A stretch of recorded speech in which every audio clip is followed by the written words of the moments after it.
Have you ever noticed that you flinch before even knowing it? You get a text from someone and it says, "We need to talk," and your stomach drops before you even read another word. You see a headline about the economy or a virus or a war, and your chest tightens before you even read the article. You think a thought that feels too free or outside of the box, and some part of you whispers, "Careful." That flinch, those reactions, those were built. Somebody somewhere, whether it's a church, a household, government, a newsfeed, installed it in you, because a person who flinches is a person who is easily managed and controlled because it comes from fear.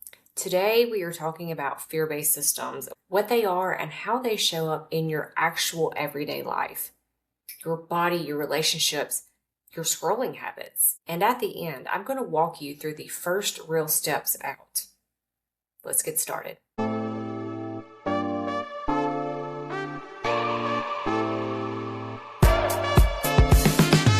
So before we start the actual checklist, I want to define terms, because I don't want this to be just a religion is bad, patriarchy is bad. I want you to actually understand the mechanism, because once you see the mechanism, you'll see it everywhere. A fear-based system is any structure, religious, politics, culture, medical, economical, that maintains control over you, not through your consent, but through your fear. And it doesn't have to be fear of something dramatic. It can be fear of punishment, abandonment, being wrong, being unloved, unsafe, or just simply being too much. Here's the pattern that almost every fear-based system shares. 3 moves. Move 1, it convinces you that you are fundamentally flawed, dangerous, not good enough, less than. You're a sinner. You're too emotional to lead. You're not thin enough, disciplined enough, obedient enough. Something is wrong with you at the root. Move 2, it offers itself as the only solution. Only the church can save you from what you are. Only your husband, boss, government, the diet can manage what's wrong with you. You need them. You cannot be trusted with yourself. And move 3, it punishes exit. Leave and you lose community, your family, salvation, safety, status, income. The cost of leaving is made to feel higher than the cost of staying, even when staying is slowly killing something inside of you. Flaw, solution, punishment of leaving, that's the loop. Religion runs it, patriarchy runs it. A lot of what's in your newsfeed, it runs this too. Let's go system by system. Religion. I'll start here because it's my own story. I was in Christianity for years. It wasn't until I was teaching Sunday school with my son and I decided to reread the whole Bible. Obviously started with the Old Testament. As an adult, I completely got a different perspective. Violence towards children, violence toward entire population. And we were made to think that this was okay and this was righteous. And I started asking the questions that you're not supposed to ask out loud. If this is a text supposed to be a reflection of a loving God, why does so much of it read like a manual of control to control women and to own slaves and all the violence? Here's what religious fear conditioning can look like in your life. Even if you left the church years ago, you over apologize. Not for mistakes, for just existing, for taking up space, for having a need, for even disagreeing. You feel guilty resting. Somewhere in you is a voice that says rest is laziness, and laziness is close to sin. You seek permission before trusting your own judgment from a pastor, from a parent, from a partner, a boss. Someone external has to bless the decision before it feels safe to make. Your body reacts to disagreement like danger. Someone questions you and your heart rate spikes, because for a long time, being wrong wasn't just embarrassing, it was spiritually dangerous. You police other people's choices, especially around morality, sex, obedience, not because you're cruel, but because you were taught that other people's sin puts you at risk too. And underneath almost all of it, for a lot of us is one specific engine, the fear of hell. I don't think that we talk about this enough. The doctrine of hell isn't just a belief about afterlife. It is functionally the most effective control mechanism in a fear-based system because it doesn't just threaten you in this life, it threatens you for every possible future, for eternity, forever, with no way to verify or disprove it. It's designed so that even after you leave the church, if you decide to, or leave a community, stop believing specific claims, the fear response can still be sitting in your nervous system like a splinter. And I encourage people to do your own research about hell because it is not what we were taught. These are signs that the fear of hell is still running in your body, a specific flavor of dread that shows up around death. And it's not sadness, this is like dread, like just that your chest starts hurting in your stomach and it feels disproportionate to your actual current beliefs. Intrusive thoughts that bad things happen to you is deserved and it's payback. Difficulty fully relaxing into pleasure and rest. You think too much joy, like you're waiting for the ball to drop. And a reflexive fear of certain words, images, or memories from your religious upbringing that still spike your nervous system, even though you no longer believe the theology behind them. This is conditioning. Fear of eternal, unverifiable punishment is one of the most efficient compliance tools ever built. And if it's still echoing in your body, it makes complete sense. It was built to outlast the belief. Now let's look at patriarchy and misogyny. This one is sneakier for a lot of us because it doesn't always come in a building or an institution or a sermon. It is in the water. It's in how we were parented, how we dated, how we were promoted or not promoted. So signs patriarchy is running quietly in your life. You shrink your voice in rooms with more men or more authority. Literally. Like your pitch goes up and your sentences get softer. I mean, I think maybe replaces I know. You feel responsible for managing everyone's emotions but your own. The mental load of is everyone okay sits on you by default. You've been called too much, too emotional, too intense, too opinionated, and you carry it as an identity now, not as one person's discomfort with you. Your worth feels tied to your usefulness or your attractiveness, not your existence. Rest feels earned, not owed. You distrust other women reflexively. This is a holdover from systems that taught women to compete for scarce male approval instead of building alliance. And think about what we could do if we built an alliance. Anger feels dangerous in your body, especially anger directed outward. You were likely told that somewhere that an angry woman is an unsafe woman, a difficult woman.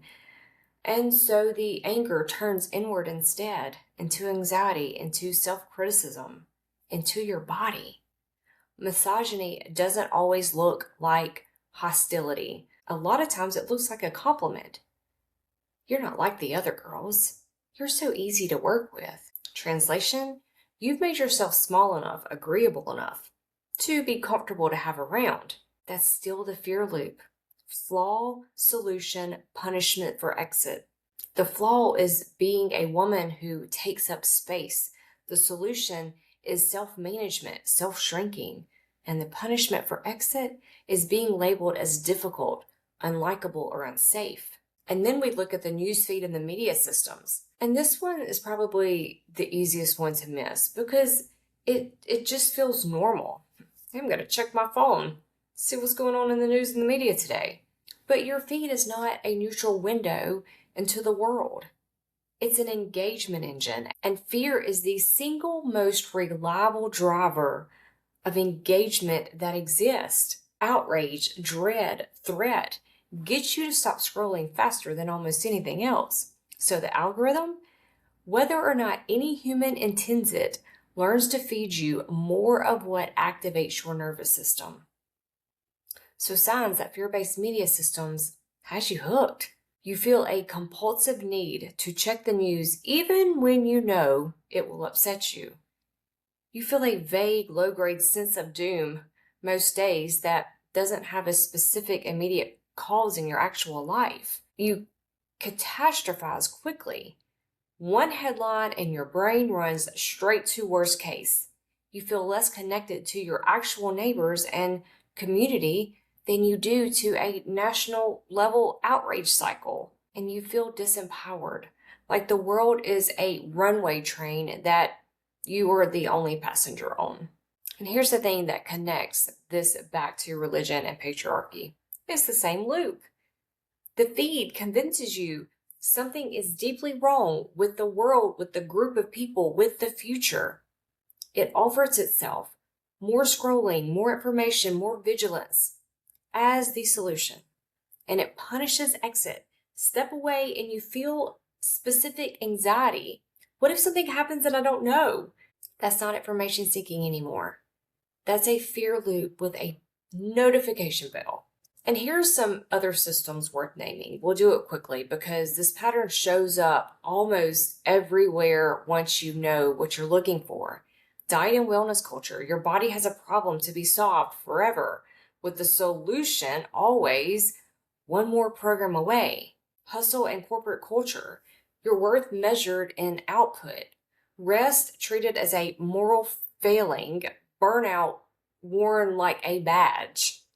Certain family systems. Love that's conditional on compliance, where disagreement gets threatened as a betrayal. Nationalism and in-group politics. Safety framed as sameness.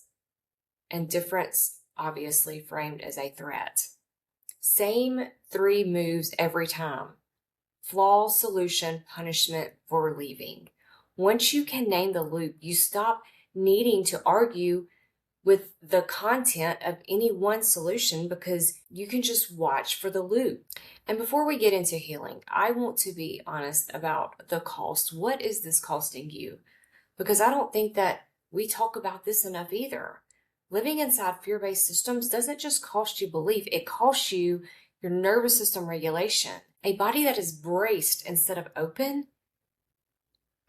it costs you intimacy because you can't be fully known by people if part of you is always managing how you're perceived. It costs you creativity because creativity requires the kind of safety that fear-based systems are specifically designed to withhold. And it costs you time, years, sometimes decades spent managing a threat that was manufactured and not real, and it was never yours. The people that I've watched walk out of these systems, including me, don't come out bitter, not for long. They come out soft, softer than they were inside the system. Underneath it all is usually a person with more compassion, not less, more curiosity, more room for other people to be human because they finally have room to be human themselves. Okay, so here's where we go from naming it to healing it. I'm not going to give you 40 steps. I'm going to give you the 5 that actually move the needle.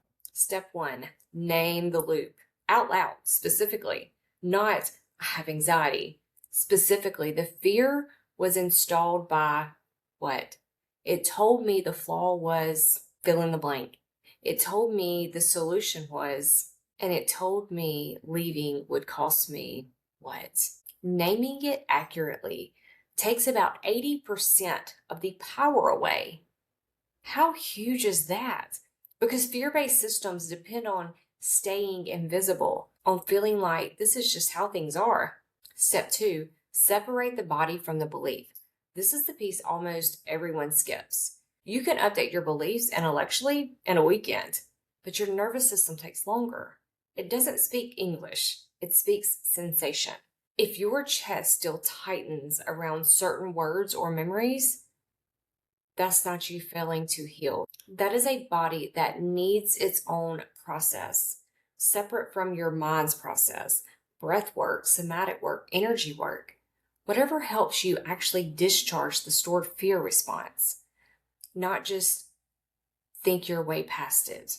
Step 3, rebuild your own authority.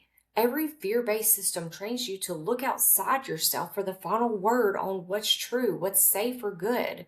Healing means practicing, actually practicing like a muscle, trusting your own read on a situation before you check against any external authority. Start small. Restaurant order. An opinion in a low-stakes conversation. Build the muscle.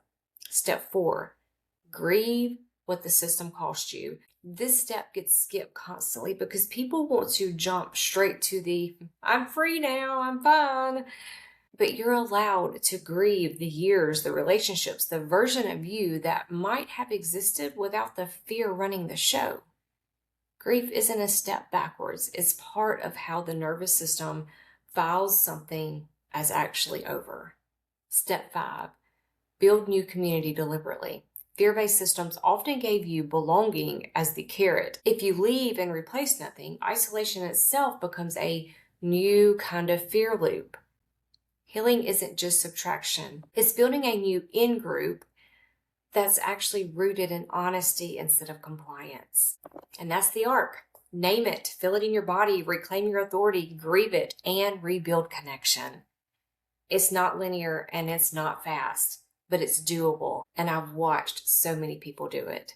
And again, I've done it myself. I want you to know that there's a structured way through this, and you don't have to build it alone. I run a 3-month coaching program where I work one-on-one with people walking this exact path, untangling from fear-based systems, whether that's religious conditioning, patriarchal conditioning, or both, and rebuilding a nervous system and a sense of self that isn't run by fear anymore. It combines the naming and the belief work with the somatic and energy work that I talk about in step 2. Because intellectual insight alone, it doesn't move a nervous system. You need both.